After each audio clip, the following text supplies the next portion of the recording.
reference or gamitin sa pag-aaral para sa quiz next week. Okay? So, balikan lang natin yung ating naging mga topic nung nakaraan kasi yun po yung gagamitin din natin ng mga model sa pagso-solve ng simplex solution. Okay, so nag-discuss tayo on how to formulate or to convert real-world problem into LP model and also to determine the optimal solution using the graphical method or the graphical solution. So, ngayon na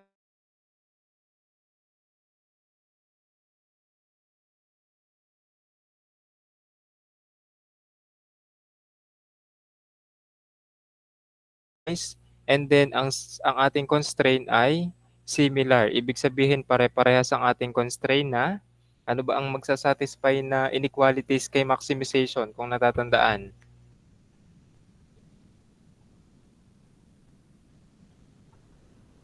Anyone? Anong inequalities ang magsasatisfy kay maximization based dun sa ating naging discussion?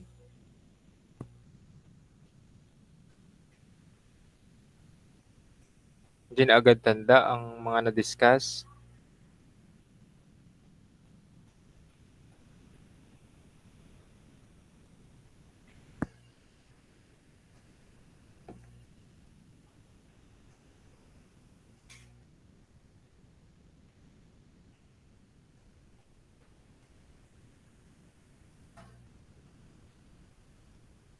Mr. Alberto Esmeralda,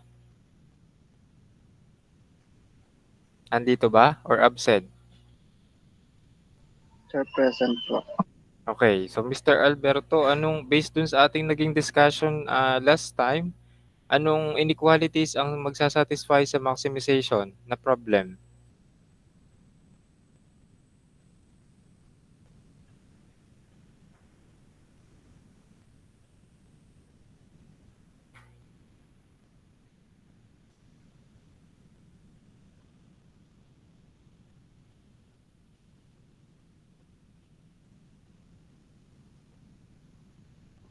Sir, same lang po dun kay Kate po. Ano yun? Same lang po dun sa sinabi po ni Kate. Ano ba ang sinabi? Hindi ko nakikita ang sa chat box. Ano po, less than or equal po. So sabi ni Kate Sipilyo. So paki-ano na lang, paki-open na lang ng inyong mic kasi hindi ko po nakikita ang nasa chat box. Ako po ay naka-present ng entire screen. So ang nakikita ko lang ay yung mismong presentation ng module. Pero sige, ako yung magko-connect na din dun sa ah, phone para kayo ay kita ko.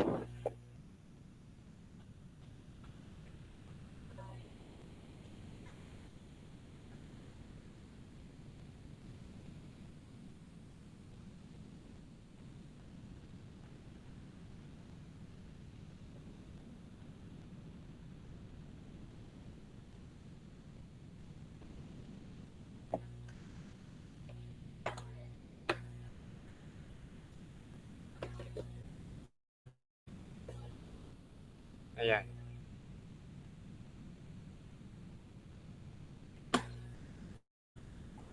Okay, so tama yung sinabi ni Kate na less than or equal po ang ating inequalities na magsasatisfy dun sa ating maximization problem. Ibig sabihin, class, dapat ang iyong inequalities ng mga constraint ay naka less than or equal para magamit mo yung simplex solution.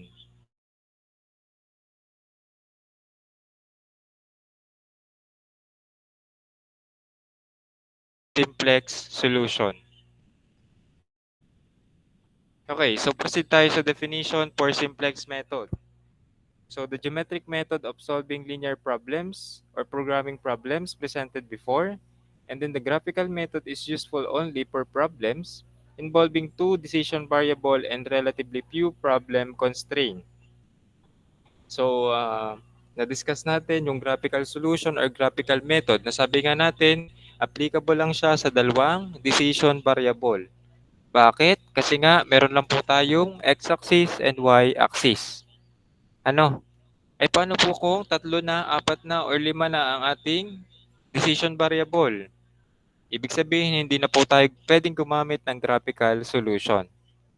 At kapag ang objective function mo ay maximization at meron kang 3 at 4 na decision variable with similar constraint na less than or equal, ibig sabihin pwede ka pong mag-simplex method. Naintindihan? Naintindihan ba? Yes po, sir. Okay. So, sabi dito, what happened when we need more decision variable and more problem constraint? So, ibig sabihin, we use an algebraic method called the simplex solution or simplex method, which was developed by George Danzig in 1947. Okay. So, in simplex solution or in simplex problem, meron tayong different terms na palaging gagamitin. So, ito yung ating mga dapat na matandaan. So, we have the pivot column, the pivot row, and the pivot number. So, sa pivot column, the column of the tableau representing the variable to be entered in the solution mix. Ibig sabihin nito, class, yung pivot column natin, ito po yung basis natin for the entering variable.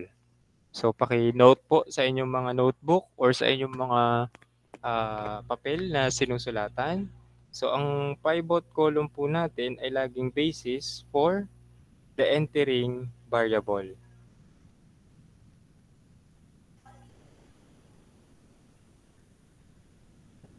So, familiar naman siguro dun sa column. Hindi malilito dun sa column at saka sa row. And then, the pivot row, the row of the tableau representing the variable to be replaced in the solution mix. So, when we say replace, ibig sabihin ito naman po yung ating basis for leaving variable. So, kung may mag-enter, may papasok na variable, ibig sabihin may lalabas din or may mag-exit na variable. Pampalit yung mag-enter and then papalitan yung magli-leave na variable. And then, pivot number, so the element in both the pivot column and the pivot row. Ibig sabihin, class, yung pivot number natin is the intersection of the pivot column and the pivot row. So, siya po yung intersection or yung ating pivotal. Okay. So, for example, meron ka ditong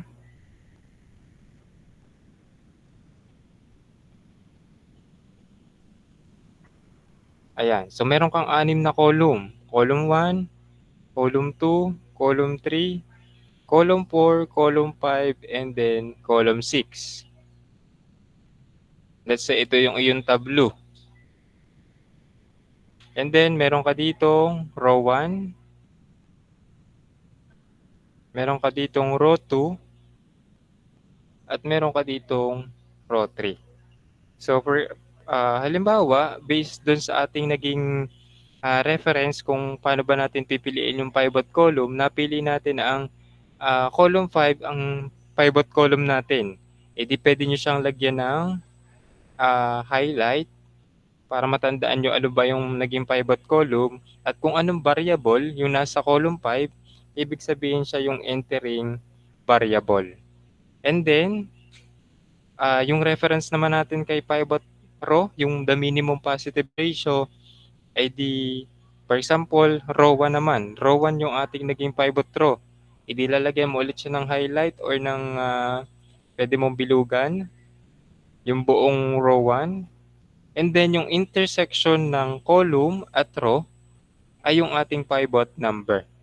Okay? Naintindihan po ba? So, ito naman ay mamaya ay meron tayong example. Pero ito yung pinaka-example ng pivot column, pivot row. Ibig sabihin, yung variable na nasa row 1, siya naman yung mag-leave or mag-exit. Aalis siya dun sa sunod na tableau or table. Naintindihan po?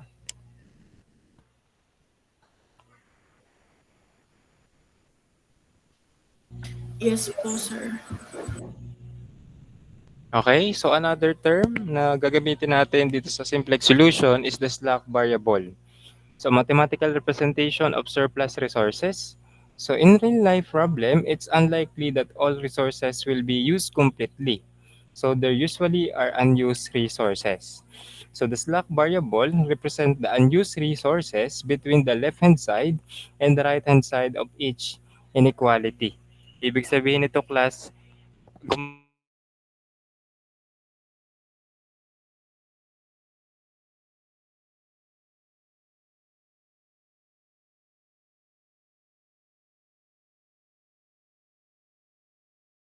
resources kapag hindi agad siya nagagamit or meron tayong unused resources.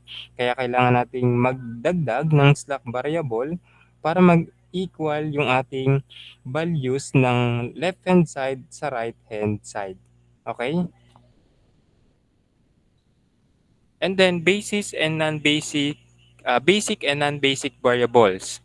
So basic variable are selected arbitrarily with the restriction that there be as many basic variable as there are equation. So the remaining variable are non-basic variable. Okay? So ito class yung example natin ng constraints na kung saan ay naka-standard form, nilagyan natin ng slack variable. So yung slack variable pala class, ang gagamitin natin na variable ay syempre ds. Ano? Capital S. So let's say meron kang 5 constraint. Ayan. So, meron ka 5 constraint. Ibig sabihin, sa first constraint, mag-a-add ka ng slack 1 or S1. Sa second constraint, S2. Sa third constraint, S3. Sa fourth constraint, S4. At sa fifth constraint, S5. So, tatandaan nyo class na isang slack variable lang kada constraint. Hindi po pwede na sa first constraint ay S1 plus S2. Naintindihan po ba? Naintindihan na isang slack variable lang ang pwedeng ilagay sa constraint? Okay. Yes po. So dito sa ating constraint, meron tayong 1 and 2. Ito class ay galing sa ating constraint na x sub 1 plus 2x sub 2 is less than or equal to 32. So para siya daw ay maging equal, kailangan mo magdagdag ng unused resources. Kaya nagdagdag tayo dito ng slack variable or S1. Ano po? And then sa second constraint naman, ito ay galing sa ating constraint na 3x sub 1 plus 4x sub 2 less than or equal to 84. Para siya ay mag-equal to 84, mag-a-add tayo ng S2 or another slack variable. So ganun lang po ang gagawin nyo sa constraint para siya ay maging standard form. Naintindihan? Yes po. And Yes po. take note na yung coefficient po ng ating slack variable sa ating constraint ay 1 or positive 1. So paki-note sa inyo baka malito ang coefficient ng slack variable sa constraint ay equal sa positive 1.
yun din yung ating gagamitin para ma-solve yung optimal solution.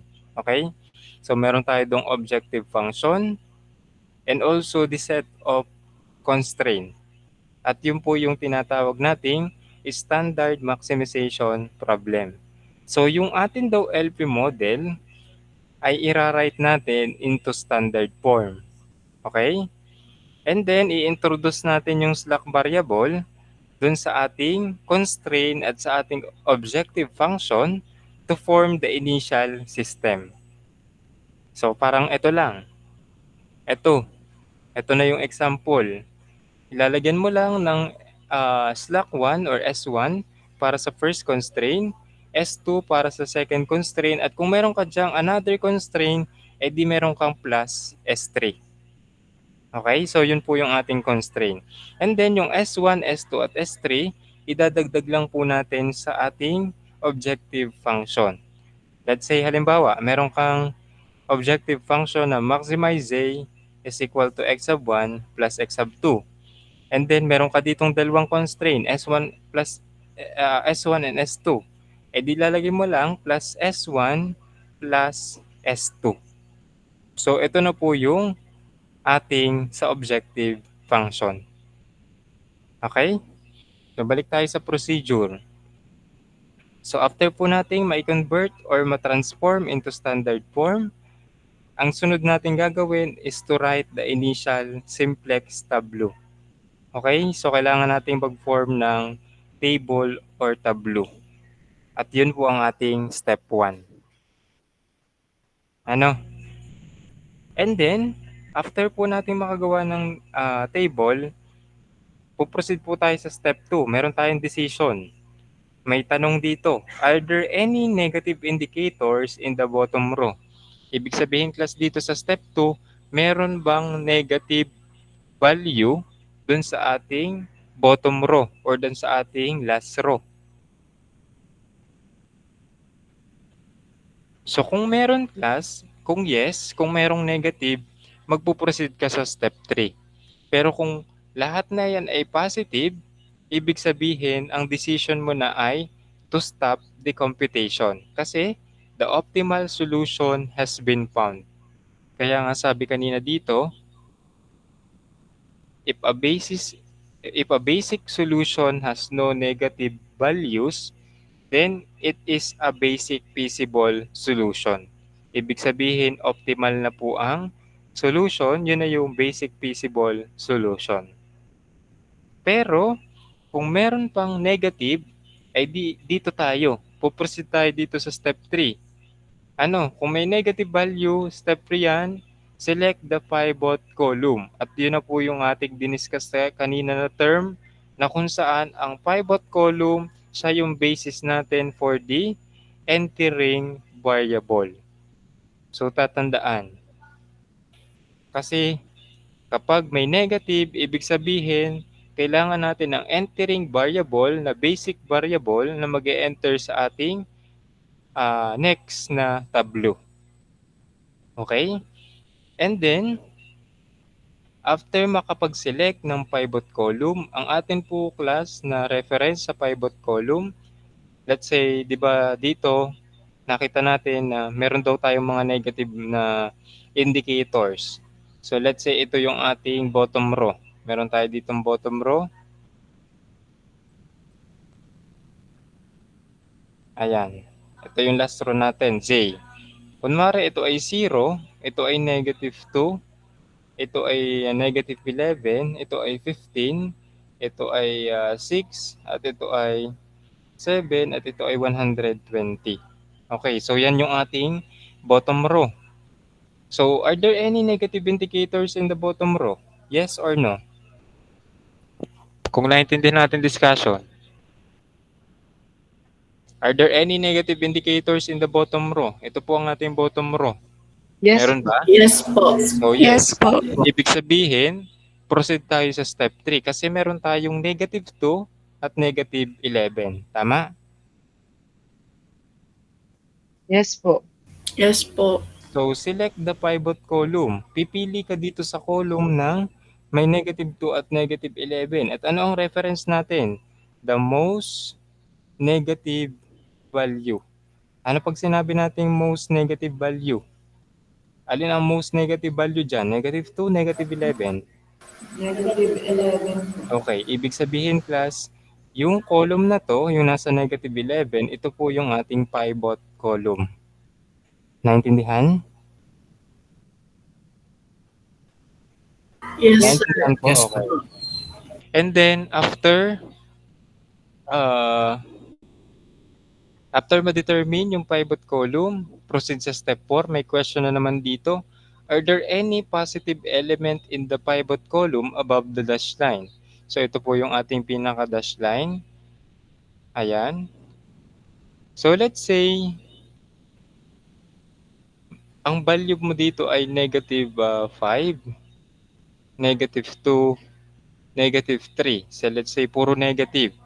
Are there any positive element in the pivot column? So kung ito class ay puro negative, ibig sabihin siya ay no. Ano? Kasi puro negative, ang kailangan mo ay positive, ibig sabihin stop the computation. Kapag puro negative ang nasa taas ng iyong negative 11. Kasi no optimal solution. Pero kung yan ay negative 5, tapos may plus 2 ka dito and negative 3, may positive value ka, ibig sabihin, yes, siya. Ano, po-proceed ka sa step 5 kasi meron pang positive. Ano, at kapag may positive, ibig sabihin meron kang pivot row. At sa pivot row, ito yung ating basis ng leaving variable. Ibig sabihin merong maaalis na variable at merong papalit na variable yung ating pivot column, which is the entering variable. Okay? And then perform mo lang yung pivot operation, and after mailagay yung new values ng tableau, babalik ka lang ulit sa step 2. I-check mo lang ulit yung bottom row kung merong negative value. At kapag meron pang negative, ay di balik ka lang ulit sa step 3. Paikot yan. Hanggang step 5, tapos babalik ulit ng step 2. Pero, kapag positive na lahat, ibig sabihin ito na ang decision mo. No. Kasi yun na yung optimal solution. Okay? So, sana ay naintindihan ng ating procedure ng simplex method. Pero meron pa ako ditong isa pa na mas detailed, yung steps ng simplex solution. Okay, isa-isahin din natin ito. So sa number 1, so the LP model, we need to convert each inequality in the set of constraint to an equation by adding this slack variable. So wag niyo muna class pansinin yung surplus variable. Ang ating slack variable ay ina-add natin kay less than or equal na inequality. Okay? Tatandaan, sa less than or equal, ang ina-add mo ay slack variable. Kasi iba po yung surplus variable. And then, create the initial simplex tableau. So, ito yung ating nasa step 1. And after mo makapag-create ng initial simplex tableau, yung ating select the pivot column, the most negative value. And then, for the pivot row, the smallest non-negative result, na kung saan ang formula po natin ng pagkuha ng pivot row is the minimum positive ratio equal to the right-hand side over sa pivot column. Pakisulat po ng formula. Minimum positive ratio is equal to the right-hand side over sa pivot column. Ito po yung reference natin sa ating pagpili ng pivot row. Dapat yung minimum positive ratio. Okay? And then, number 5, use elementary row operation. So kaya sabi ko nung first meeting natin, tayo po ay mag-a-add, magsusubtract, magdi-divide, and mag-multiply. Ano? To calculate new values for the pivot row so that the pivot is 1. Kailangan natin gawing 1 yung pivot number or the intersection between the pivot column and the pivot row. Okay? And then step 6, use elementary row operation to make all numbers in the pivot column dapat daw gagawin mo siyang 0. Except for the pivot number. Ang pivot number natin is yung 1. Ano? So, kung nare-recall nyo, ito po ay yung diniscuss nyo sa advanced mathematics. Ano? Yung Gauss-Jordan, Gaussian. Kung familiar kayo, kung na-discuss ba sa advanced mathematics, yun din po yung ating gagawin. Na-discuss ba? Yung nag-formula ba kayo? Let's say, new row 1 is equal to old row 1 minus 1 half ng new row 2. Na ganun ba kayo?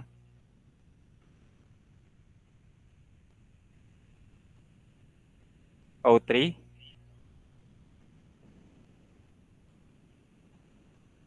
Section 3, kayo ba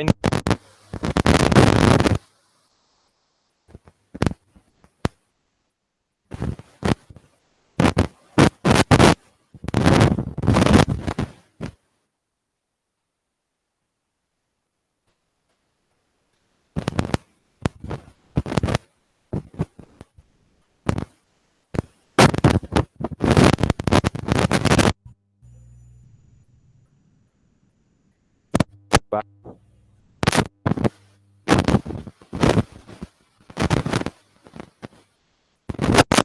Ako ba'y narinig pa? Hello?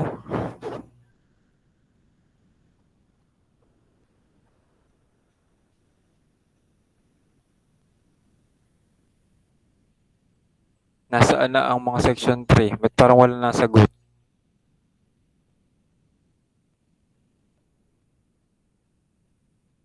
Clear ba ang aking audio? Yes po, sir. Okay. So, na-discuss ba ang Gauss-Jordan Gaussian sa advanced mathematics? Oo, hindi. Yes po. Okay. Ay, di ibig sabihin, madali na sa inyo yung simplex solution. Okay, so balik tayo dun sa ating step 6. Dapat yung pivot column ay gagawing 0 at yung pivot element or the pivot number is 1. So if all entries in the bottom row are 0 or positive, so this is the final tableau. If not, go back to step 3. And if you obtain a final tableau, then the linear programming problem has maximum solution, which is given by the entry in the lower right corner of the tableau. So ito namang step 7 na ito ay para dun sa final tableau. Madidetermine nyo na doon yung mga values ng decision variable and also yung value ng either kung ng ating let's say maximize profit or maximum profit. So makikita natin sa last table yung value ng maximum profit. Kasi yun na yung pinaka maximum solution. Okay? So para mas maintindihan pa yung ating na-discuss na steps, ay di maglagay tayo ng example. Okay? So itong table na to, ito yung pinapagawa ko sa inyo para mas madali kayo makapag LP model. Ano, sa formulation.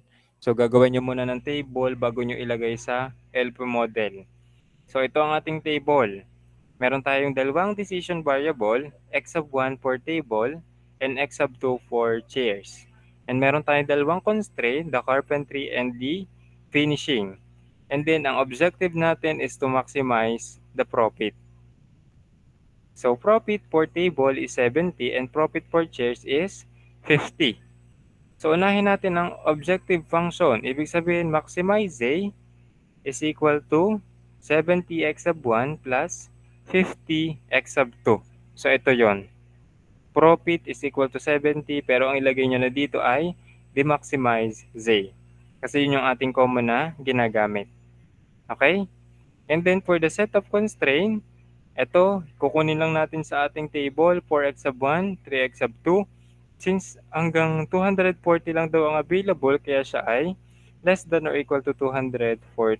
And then for the second constraint, finishing constraint, 2x sub 1 plus 1x sub 2 is less than or equal to 100. Okay, so since similar constraint, similar, excluding the non-negativity, huwag niyong isasama ang non-negativity na greater than or equal to 0. Ito lang po ang ating titingnan.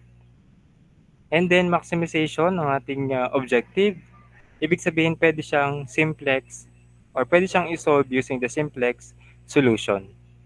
Naintindihan class? Familiar naman sa pagtanda pa ang pag-LP model o pag-formulate ng LP model?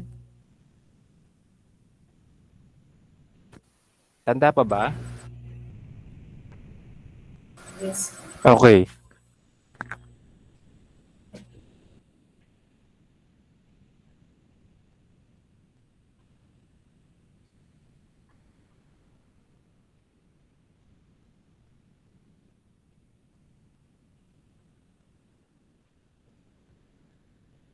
So, proceed tayo sa ating step 1.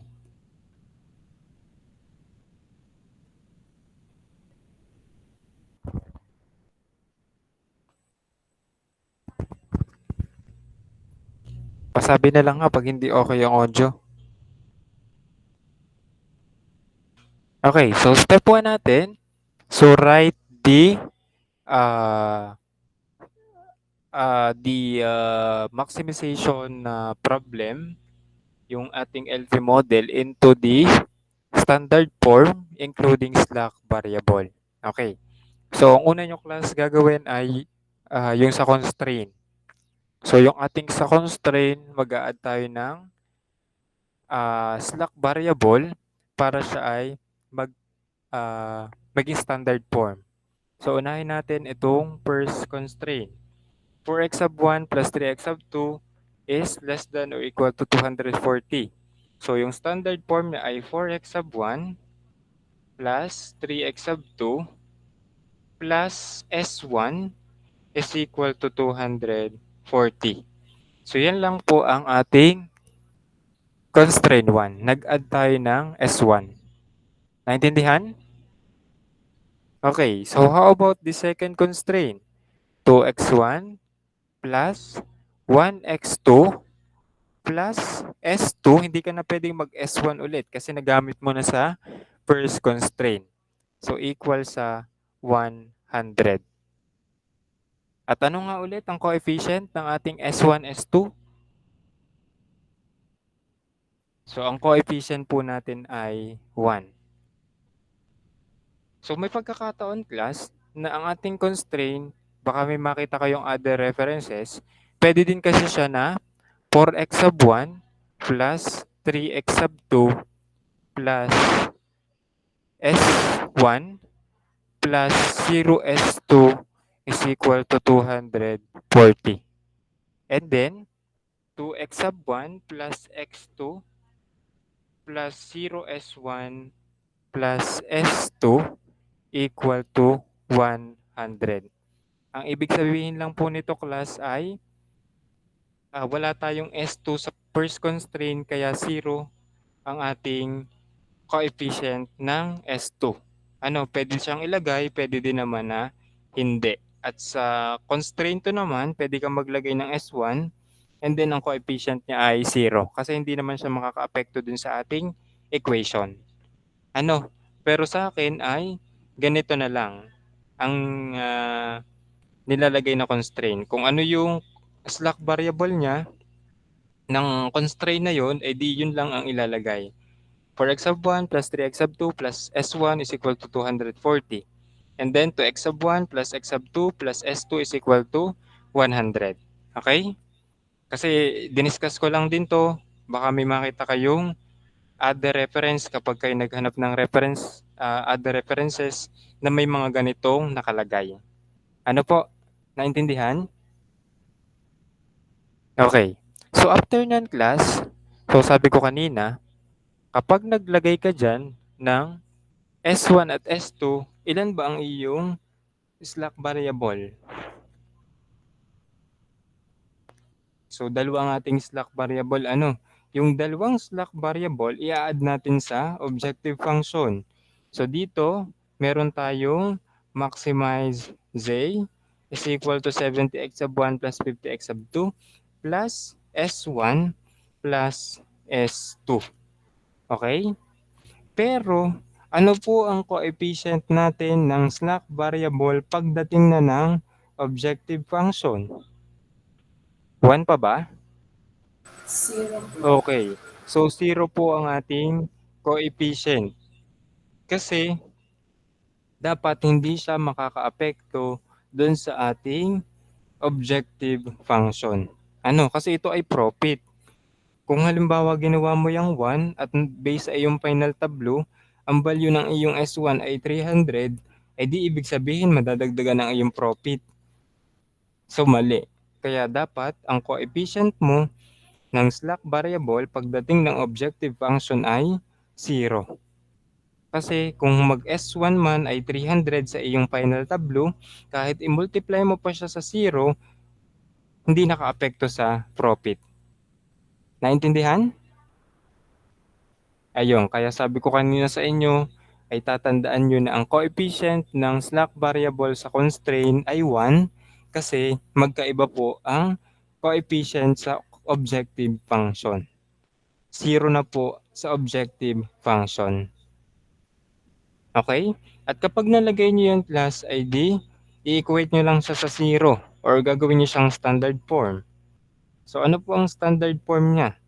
ID sa left hand side, meron kang Z, ililipat mo sa kabila lahat ng lipat sa kabila yung 70x sub 1, magiging minus 70x sub 1 minus 50x sub 2 minus 0s1 minus 0s2 is equal to 0.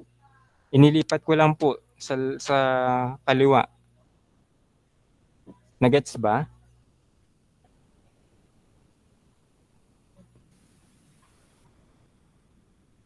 Okay, so ito po yung ating standard form ng objective function. Ang kailangan po natin class sa ating simplex solution ay itong mga standard form ng ating constraint, itong dalawang to, at saka itong ating objective function. At kapag nagawa nyo na yung class, magde-develop na po kayo ng initial tableau. So, paano po yung initial tableau? Gagawa kayo ng table.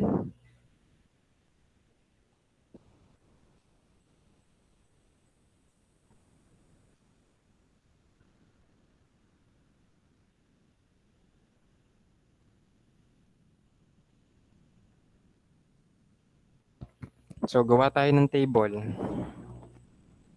So, dito na lang sa taas. So, lagyan nyo ng basic variable para sa column 1. Ayan, yan yung column 1. And then, ilan class ang ating decision variable? Based sa ating problem. Ilan nga ang decision variable natin?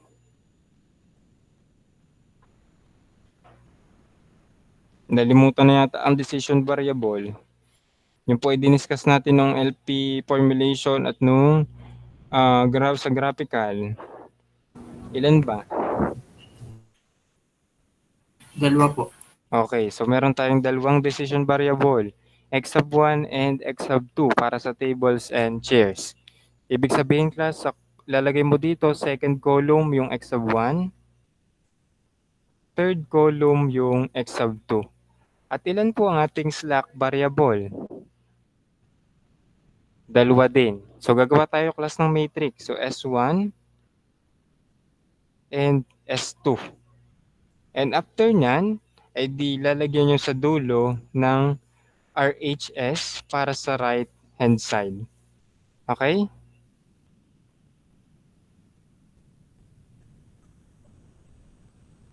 Ayan. Halimbawa, ang inyong decision variable ay 4. Ibig sabihin meron ka ditong x1, x2, x3, x4 na column. At kung 4 ang iyong decision variable, let's say meron kang 4 din na constraint, eh di merong S1, S2, S3, S4 na column. Ano? Okay? And then, ilan naman ang ating row? Ang row ay depende sa ating ilalagay na constraint at objective function. So, meron tayong dalawang constraint, ibig sabihin meron tayong row 1 dito, and then row 2 para sa second constraint, and then yung bottom row natin class or the 0. Okay, so ito po yung ating 0. So, puntahan natin ang first constraint. Ito po ang ating first constraint. 4x1 plus 3x sub 2 plus s1 is equal to 240. So, hindi pa po identify dito kung ano ba ang ating basic variable. Pero pwede nating ilagay muna as basic variable yung ating idinagdag na slack variable which is s1. So, pwede mo ilagay sa first row yung s1 para sa first constraint at s2 para sa second constraint. Okay? Nakakahabol pa? Last? Okay. And after nyan, ay di ilalagay po natin ang coefficient ng nasa first, second, and the objective function. So, unahin natin yung constraint 1. So, ito ay, titingnan nyo nasa taas, x sub 1. Ano ba ang coefficient ng x sub 1 sa constraint 1? 4 po. Okay. So, ibig sabihin dito ay 4, dito ay 3, dito ay 1. May S2 ba sa ating first constraint? Wala po. So, ano ang coefficient natin 0 ng po. S2? So, 0 and then 240. Okay? So, for the second constraint, Miss Pia, pakidikta sa akin ng values ng second constraint or the coefficient.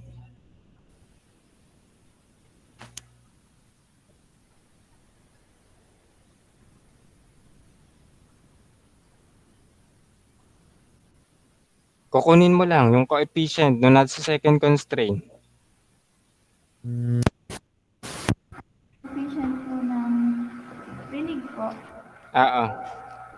Ang coefficient po ng x sub 1 ay 2. So, 2.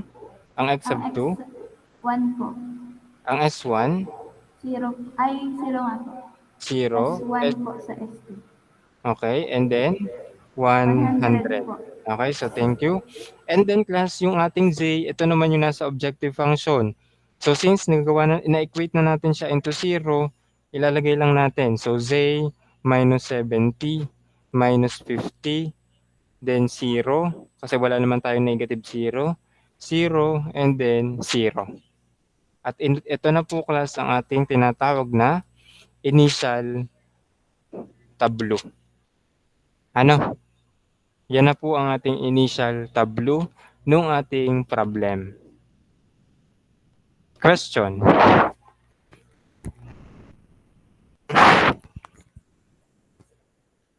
Ano po?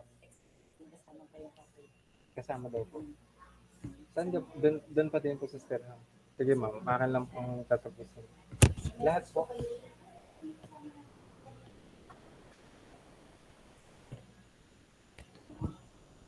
Okay, so may question clarification sa ating initial tableau. Okay, so wala. So babalikan class natin yung ating step. Ano? Tapos na tayo dito sa step 1. Ano, ito na yun. Yung ginawa natin. Puproceed tayo sa step 2. Pakibasa ako, Miss Mary Grace, ng ating decision or question. Are there any negative indicators in the bottom row? Okay, so titingnan natin yung ating ginawang initial tableau. Dun sa ating 0, are there any negative indicators? Yes po. Okay, so thank you. So meron po tayong negative indicators, yung ating negative 70 and negative 50. So dalawang column yan. And then, sabi, kapag meron, yes, puproceed sa step 3. Ano? And then, select the pivot column. So, since meron kang negative 70 at negative 50, ang ating reference ay the most negative value. Nakakasunod pa? Okay. Ano ang most negative sa negative 70 at negative 50? Negative 7. Okay, so negative 70, ibig sabihin class, pwede nyong lagyan ng highlight or ng bilugan nyo yung ating x sub 1 na column kasi ito po ang ating pivot column. Naintindihan? And then, balik tayo dun sa ating step. After natin ma-determine yung pivot column, are there any positive element in the pivot column above the dash line? Ayan, ano ba ang mga values na nasa taas ng negative 70? 2 at 4. So yan ay positive. Pero class, kung halimbawa naging negative 4 at negative 2 yan, ibig sabihin ay ang ating decision ay stop the computation kasi wala po tayong optimal solution. Pero since positive 4 at positive 2, proceed tayo sa step 5. At ang sabi po sa step 5, select the pivot element and perform the pivot operation. So, kailangan nating mahanap yung pivot row para makuha natin yung pivot number. At ano nga ang formula natin ng pivot row or the minimum positive ratio? Ano ang formula natin for minimum positive ratio? RHS over HS pivot over column. pivot column. Okay, so right-hand side over the pivot column element. So unahin natin sa row 1. Sa row 1 class, ano ang right-hand side? So 240. At ano ang pivot column element? 4. Ano ba ang 240 over 4? 60.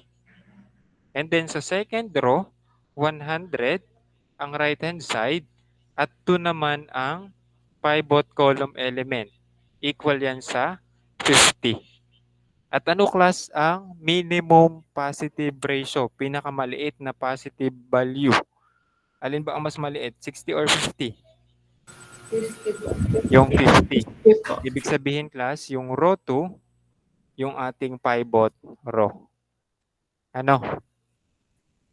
At kung siya yung ating pivot row, ibig sabihin ang ating pivot number or the intersection between the pivot column and pivot row ay positive 2. Nakuha? Yes po, Okay. sir. So after nyan, ay perform na tayo ng operation. Yung elementary row, delete ko na to. Sana ay nasulat nyo na yung pero ito naman class ay nasa material natin. So pwede nyo mabalikan. Meron naman ditong explanation na detailed. Tatanggalin ko lang muna dito at hayaan natin na dito tayo solve manually sa slide na to. Delete ko na tong part na to.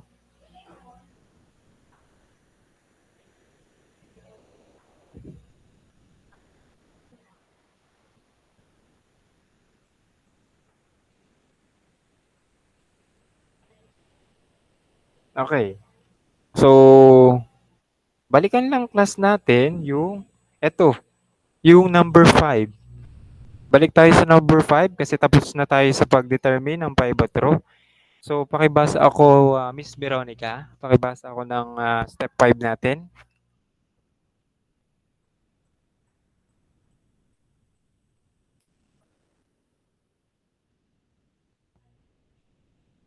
Miss Veronica.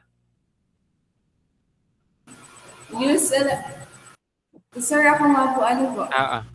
Dalawa ba ang Veronica? Isa lang naman yata. Elementary row Sige. operation. Calculate new values for the pivot row so that the pivot is 1. Divide every number in the row by the pivot number. Okay. Ang ibig sabihin ng class ay dapat daw itong pivot number na to gagawin po natin siyang 1. Ano? Lagi yung pivot number kahit saan, gagawin mo siyang 1. And then, pakibasa nung number 7, Miss Rachel. If you obtain a final tableau, then the linear Sorry, programming sorry, number problem 6. has a Number maximum. 6. Number 6. Use elementary row operation to make all numbers in the pivot column equal to 0, except for the pivot number if Okay, all okay na. entries in the Okay na, bottom thank row. you. Okay, so yun class. Sabi dito, to make all the numbers in the pivot column equal to 0, except for the pivot number. Ibig sabihin class, yung intersection, kung yun ay ginawa mong 1, dapat ay yung other values na nasa pivot column ay maging 0. Ano, kung itong 2 na intersection ay gagawin nating 1, dapat yung 4 at -70 gagawin naman nating 0 based dun sa ating step. At siguro ito ay meron din sa advanced math kasi ganito din yung sa mga Ghost Jordan. Kung natatandaan yung mga identity matrix or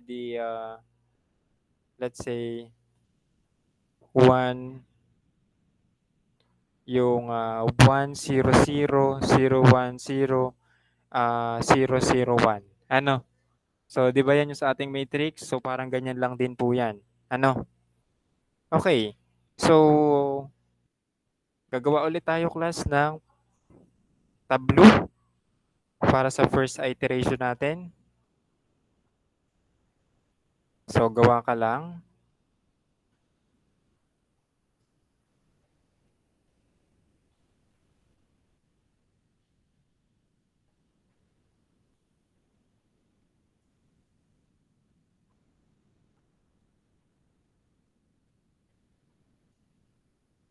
So, x1, x2, s1, s2, and the right hand side. And then, meron kang tatlong row, including the 0. Okay? So, balikan natin class yung ating initial tableau. So, ang pivot column natin ay x sub 1. Sabi ko kanina, basis siya for entering variable. Ibig sabihin, ang variable na x1 ay the entering variable. Ito po, yung nasa taas, x1. And then, ano naman ang ating leaving variable? Ang leaving variable po natin is s2. Okay? Ibig sabihin, class, dito sa ating first iteration, remain si S1, pero mag-e-exit na ngayon si S2. Papalitan siya ni, sinong papalit? Sinong papalit kay S2? X sub 1. Okay, so X sub 1. So S1, and then dito ay X sub 1. Okay?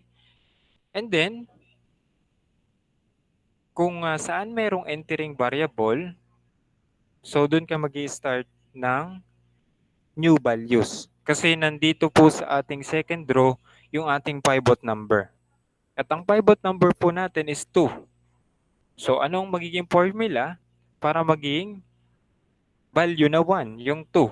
So new row 2 is equal to old row 2. Ano pong gagawin natin? Plus, minus, divide, multiply. Anong operation natin para siya ay maging 1? Anong gagawin natin sa old row 2 or sa value na 2 para maging 1? Thanks po sa Pwede natin thanks siyang po sa ito po.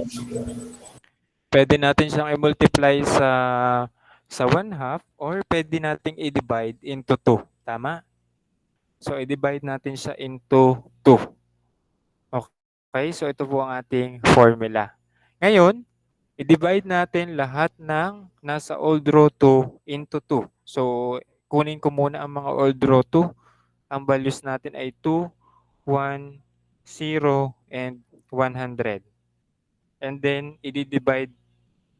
Tama ba? 2, 1, 0, 1. Kulang pala ako dito.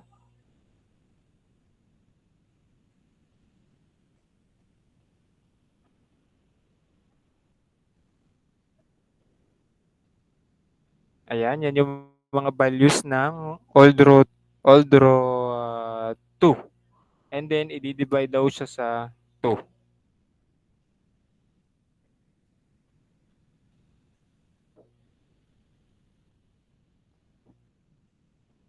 Pakibigay naman sa akin ng ratio, Mr. Christian.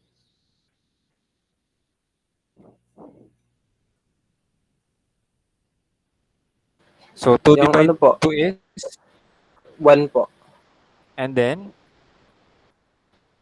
1 half po. 1 half, and then, 0 po. then, 1 half po ulit. and then, Then 50 po. okay, 50. At yung values na to class, ilalagay nyo sa new row 2. So, 1, 1 half, 0, 1 half, and then 50.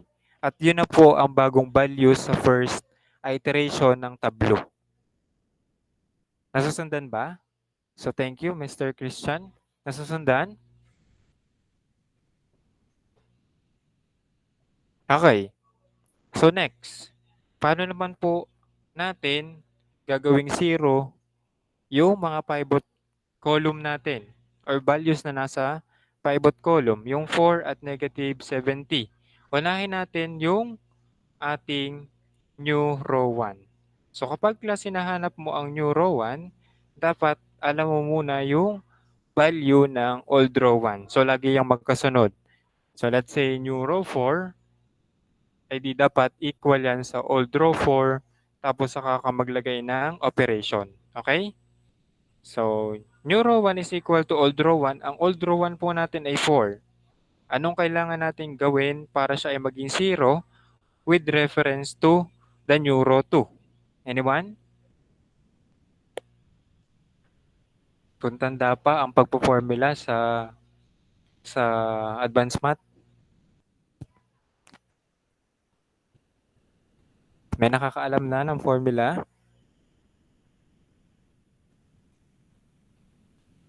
Okay, so ang reference po natin ay yung new row 2. Anyone? Negative 4R3 po plus R2. Ano yon? So, hindi ko po alam kung tama, pero yung formula mo po ay negative 4R3 plus R2. Negative 4 R Negative 4. R2? Sir, magkaiba po kasi pala tayo. Yung sigo po ay nandun po sa baba. Kaya po. Po sa akin. Hindi, ito muna ang sundan mo, yung aking sinasabi. New row 1 is equal to old row 1. So, anong ilalagay natin dito anong idudugtong natin sa old row 1 para siya ay mag-0? Yung ating new row 1. Itong 4.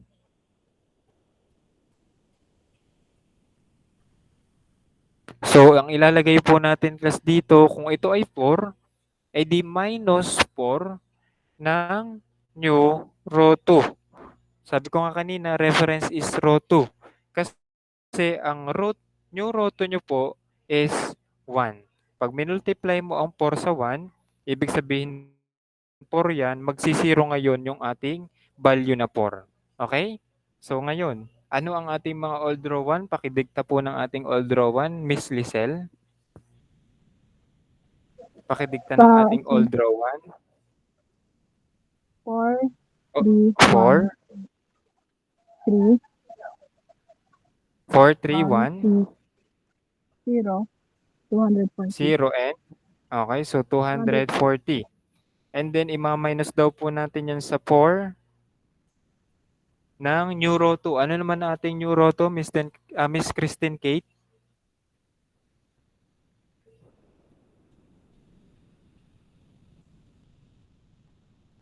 Yung new row 2 natin, yung bagong values.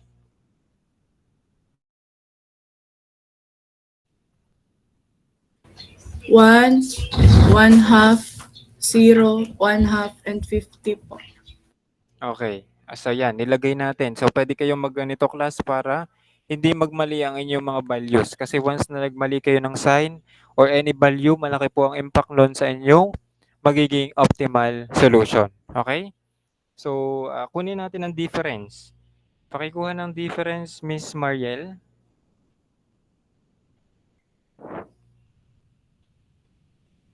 Miss Mariel, nandito ba? Okay, difference natin. So, wait lang po. 0.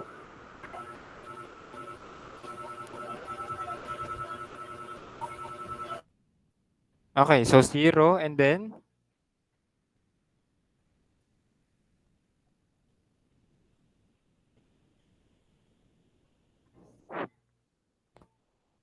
Okay, si Mr. Joshua na lang. Mr. Joshua, pakibigay sa akin ng difference.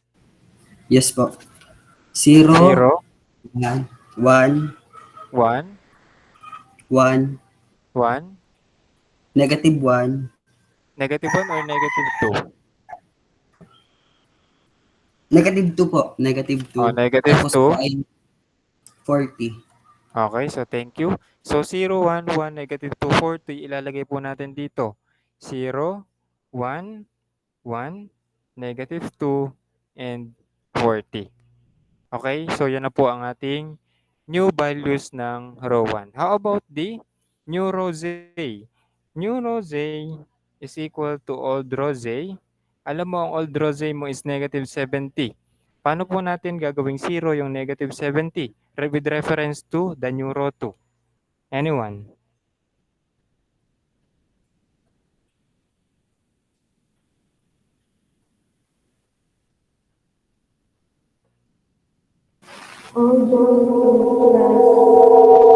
Paki-raise muna ng hand para kayo naman ay nakikita ko na.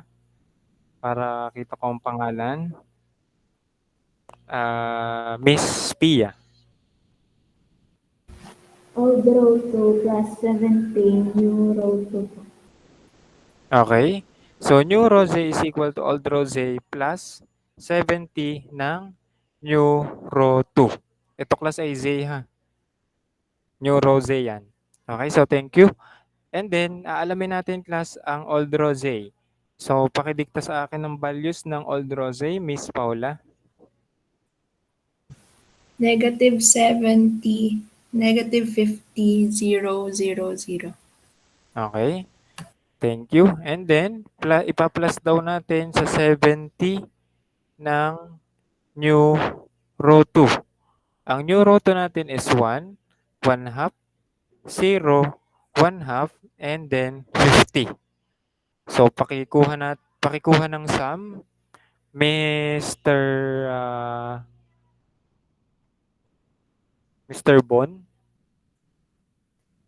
Bon Aris. Ikaw, sir. Okay, so pakidikta ng Negative sum. 70. Negative 70? So, plus 70 na ito. Ano bang Ay, objective natin dito? 0 po. 0. 0. And then, negative 50 plus 35. Negative 15 po. Okay, negative 15. 0 plus 0 0. is? 0 plus 35? 0 po. 0 plus 35? 35 po. Okay, 35. and then 70 times 50? 350 po. So, 3,500. Ano, hindi 350. So, and then, ilalagay po natin sa ating bottom row. So, 0, negative 15, 0, 35, and then 3,500. Okay? And then, once na kumpleto mo na ang iyong first iteration na tableau, ay di babalik ka po sa step 2. Ang step 2, are there any, sabi dyan sa step 2, are there any negative indicators in the bottom row? Meron pa ba? Meron pa po, sir. Okay, so meron pa po tayo, negative 15. Ibig sabihin ay, po-proceed pa ulit tayo sa step 3. So since isa na po ang column ng may negative, di ito na lang po ang ating pivot column Hindi na natin kailangang pumili ng mga most negative since iisa naman ang ating column. Ito, ibig sabihin class, x2 is the entering variable. Okay? Kayo na lang class ang mag-ayos sa inyong mga notes ng pag-highlight at pagbibilog at saka yung ayos na table. Medyo mahirap lang magsulat dito. Okay? And then, next is the pivot row. The minimum positive ratio. Ano ang minimum positive ratio kay row 1? Mr. Kenji. Kenji ba?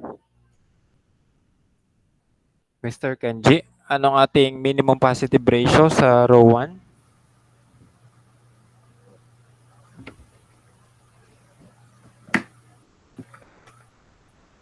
One po. 1? 1 ba? So, Minimum positive ratio. Ano ba ang formula ng minimum positive ratio? RHS over Oh. PCP. Okay, so i-substitute mo ang values ng RHS at saka pivot column element para makuha mo ang minimum positive ratio.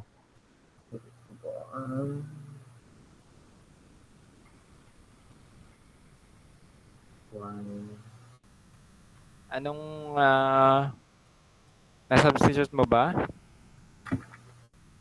Ano ba ang right hand side sa column mo? Sa row 1? 40 po. Tapos ano ang pivot column niya? 1 po. So 40 divide 1, ano ang ating minimum positive ratio?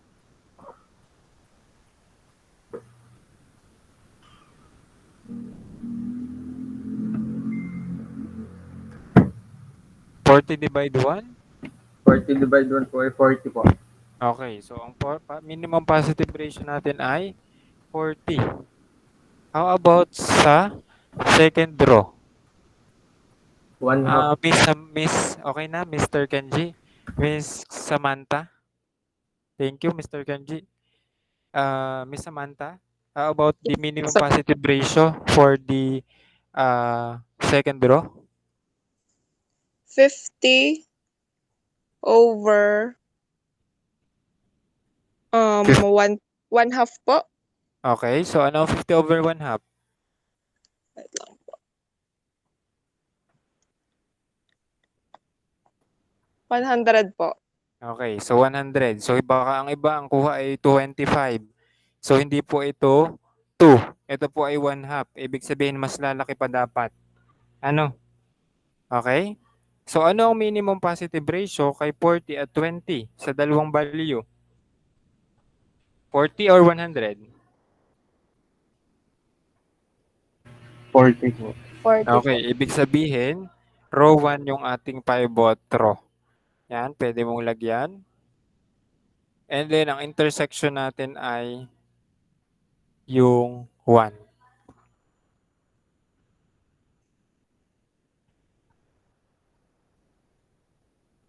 Okay.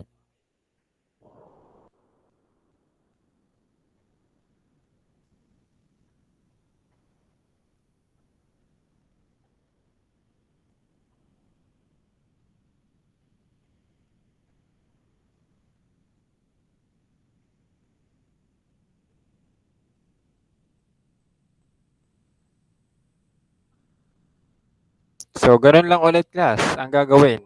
So, yung pivot number or the intersection between the pivot column and the pivot row, gagawin natin 1. And then, the rest ng values na nasa pivot column, gagawin namang 0. Ano ba ang ating pivot number dito sa ating first iteration na tableau? Mr. Reniel. Sir, 1 po. Okay, 1. At since gagawa tayo ng new values para sa second iteration, ano yung ating possible na formula for new row 1?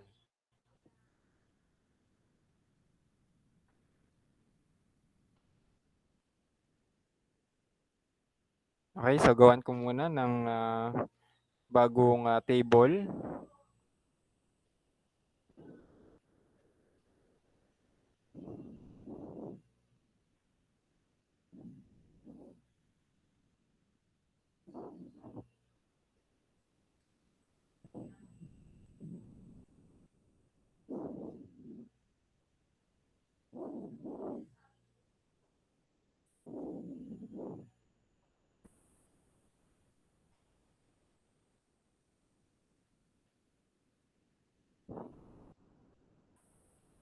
Okay. So class, sa ating first iteration, ang ating entering variable is x sub 2. And then ang leaving variable is s1. Ibig sabihin, lalabas or mag-exit si s1, papalitan ni x2. Kaya ang ating ilalagay dito is x sub 2, remains x sub 1, and then yung ating 0. Okay? So, proceed tayo dito sa formula ng Neuro 1. Neuro 1 is equal to yung pivot number na yon, gagawin daw nating 1. Ay since siya ay 1 na, ano po ang ating formula? Miss Loricel? Ano po? Neuro 1 equals neuro 1 po. Neuro 1 is equal to? Neuro 1. Hindi. Ang 'di ba sabi ko kanina, para mas maintindihan nyo or hindi kayo malito, so once na kayo naghahanap ng formula para sa bagong value ng row 1, row 2, let's say yan, new row 1, dapat ang kasunod niyan ay yung kanyang old row 1. Okay? So ngayon, Miss Loricel, ano na ngayon ang ating formula? Ano po? Old neuro. New row Wala. 1 is equal to? Old neuro 1. Okay, so new row 1 is equal to old row 1. Ano? Ibig sabihin same lang po kasi 1 na yung value, ikakopy mo na lang. Ano? So ikakopy po natin ang value. And then Miss Loricel, pakidikta sa akin ng values ng new row 1. 0, 0, 1, 1, 1, negative 2, negative 2, 40. and then 40. Okay, so thank you. And then next, for the new row 2, andito ba si Mr. Alberto?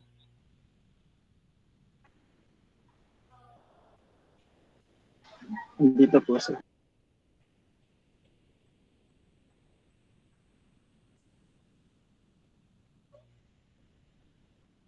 Yes, Mr. Alberto.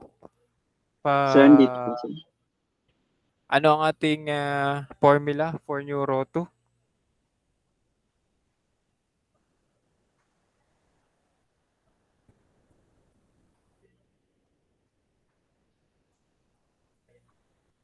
Mr. Alberto, yung ating 1/2 gagawin nating 0. So ano po ang ating formula? New row 2 is equal to old row 2. And then with reference to new row 1, ano ang ating formula?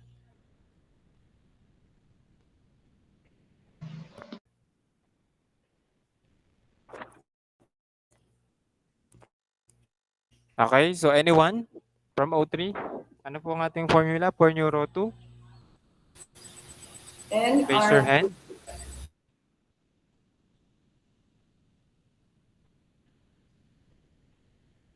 Yes, Miss Veronica. Old NR2? row 2 minus 1/2 new row 1. Okay, so old row 2 minus 1/2 ng new row 1. So thank you, Miss Veronica. And then kunin natin ang old row 2. So 0, 1, ang old row 2 natin ay 1, 1/2, 0, 1/2, and then 50. Then ima-minus daw po natin yan sa 1/2, 1/2 ng new row 1. 0, 1, 1, negative 2, and 40. Okay, pakikuha ako ng difference, Mr. Alberto. So 1 minus 1/2 times 0? 0 po. 0? 1 minus 0 is 0 ba? Ay, sorry po. 1 minus 0 1/2 po. is? Ay, 1 1/2? minus 0 po is 1 po. Okay. How about 1/2 minus 1/2? 0 po. 0 minus 1 half?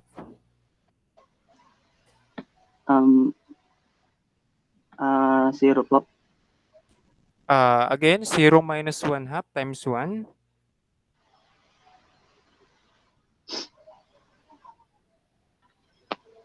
Or negative 1 half times 1. Anong value?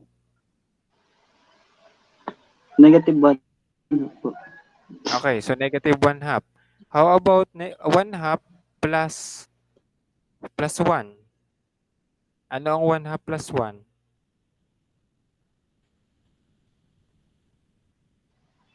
1 half po. Ano yun? 1 half Ano po, plus sir? 1? Tingnan mo nandito sa presentation. 1 half minus 1 half times negative 2 or 1 half plus 1?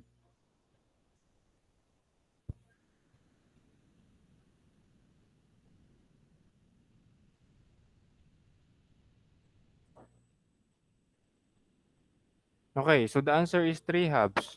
And then 50 minus 20 is equal to 30. So yun po yung ating value ng row 2. So ilalagay lang natin. So 1, 0, negative 1 half, and then 3 halves, and then 30. Tama ba class ang values for row 2?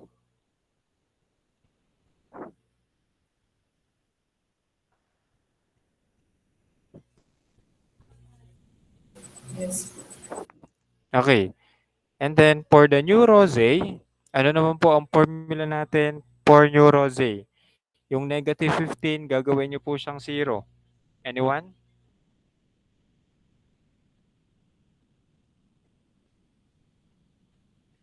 Mr. Joshua? New row 3 is equals to old row New 3 rosé. plus New 15. rosé ang gamitin mo. New row Z is equals to old row Z plus 15. New row 1 po. Okay, so thank you. So new rosé is equal to old rosé plus 15 ng new row 1. Okay? So alamin natin ang mga value ng old rosé. So 0, negative 15, 0, 35, and 35. And then, ipa-plus natin sa 15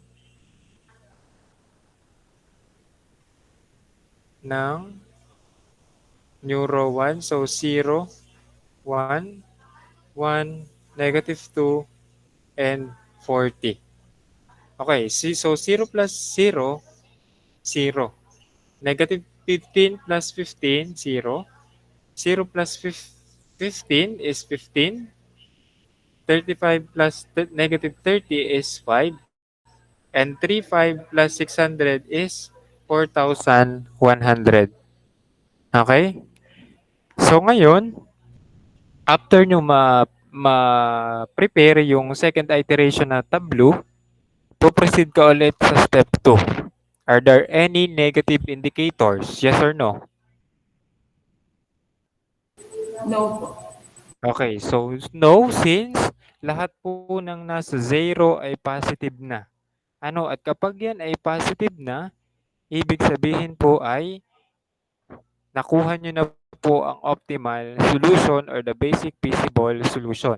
At ang ibig sabihin class nung sinasabi, sa step 7, makikita mo daw sa lower right corner, ito po yun, na ang maximum profit is equal to 4,100.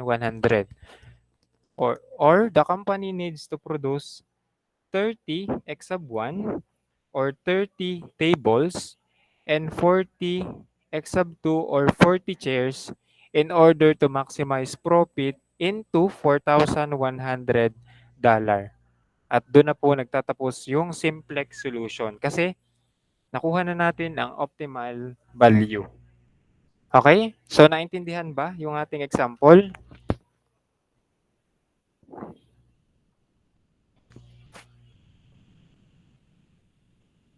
Pa-thumbs up kung naintindihan po ang ating example. Ayan. Okay, so dito, basahin niyo yung nanditong part. Kasi ito naman ay diniscuss ko kanina.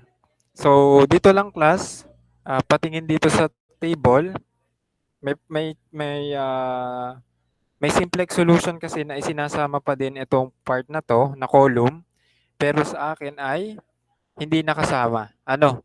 Basta kung ano yung tinuro ko, ayun po ang inyong susundin. Okay?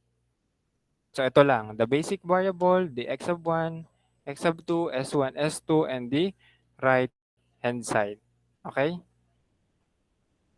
And then, ayan, balikan lang natin. Yan po yung kanina. And then, nag-exit yung s2. Nag-formula tayo. And then, meron pang negative. Yung x sub 2, mag-enter. Mag-exit yung s1. At ito na po yung final na tableau. Okay? And then, as a result, yun nga, 30 tables and 40 chairs in order to maximize profit into $4,100. So, any question, clarification?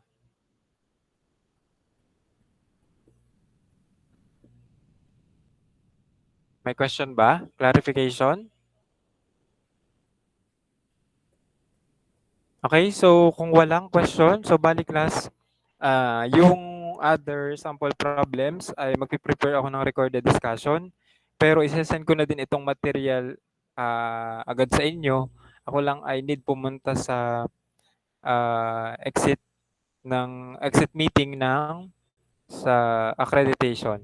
PTC accreditation. So, mamaya siguro itatry ko masend. Pero pwede naman na sagutan nyo na yung nandito sa material. Okay, kung kaya nyo masabayan. Naintindihan po? Okay, so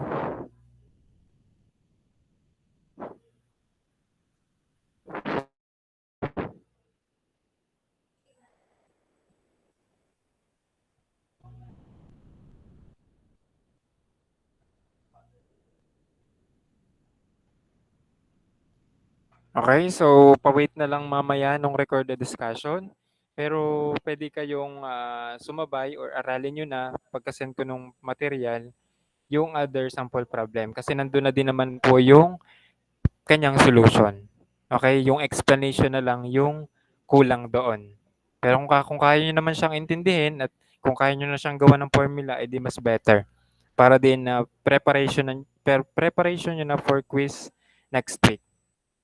So problem solving po ang ating quiz. So LP formulation, the graphical, and the simplex solution. Okay, so kung wala ng question, so thank you for attending our class today. So ako lang ay papunta na sa Steer Hub. Ayun, so pwede na kayo mag-leave sa ating meet. So thank you. Thank you po, sir. Thank you po, sir.